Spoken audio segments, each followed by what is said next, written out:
dans le bon sens. Le nouveau règlement vise également à rendre Frontex plus opérationnel. Pour cet objectif, les États membres devront engager de façon ferme en termes de mise à disposition de personnel et de moyens. Troisième avancée notoire, Frontex fera l'objet d'une transparence démocratique accrue, ce qui implique très directement le plan européen, encore que dans ce domaine, des évolutions futures, je l'espère, de ce règlement, devront accroître le regard des parlementaires. Trois thèmes, trois types d'avancées qui sonnent comme des évidences, mais qu'il a été pourtant bien compliqué d'obtenir. Deux dernières idées pour terminer. Frontex est et doit continuer d'être considérée pour ce qu'elle est, c'est-à-dire un outil au service de la stratégie de l'Union européenne en matière de surveillance des frontières extérieures. Frontex n'est pas l'alibi parfait ou alors le repoussoir des États membres au service de leur propre politique migratoire. Ce qui continuera, de mon point de vue, et nous devrons travailler là-dessus, à poser un certain nombre de questions en matière de responsabilités respectives. D'autre part, en plein débat sur Schengen, nous devons tous avoir en tête que la politique européenne en matière de migration a bien d'autres défis que celui de Frontex à relever, dans les domaines, par exemple, de l'intégration ou de la réinstallation ou de l'accès à une protection juste et équitable.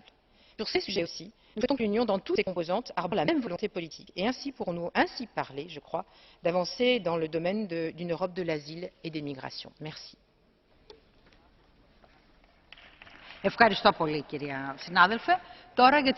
Merci, chers collègues.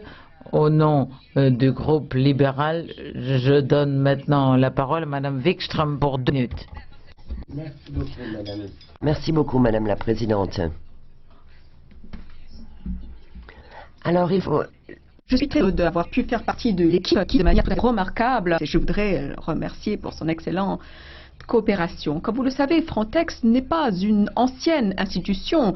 Cela fait 6 ans seulement que Frontex fonctionne. Et je crois qu'il est important de la revoir justement pour améliorer ses activités à l'avenir. Et dans ce rapport que nous avons sous les yeux, l'on voit comment améliorer davantage encore le travail qualitatif de Frontex. Je me réjouis de constater que cette agence a maintenant un mandat plus clair. Je crois que c'est une bonne chose également que les États membres puissent apporter une contribution en personnel et en équipement pour que Frontex puisse véritablement avoir toutes les possibilités de bien travailler.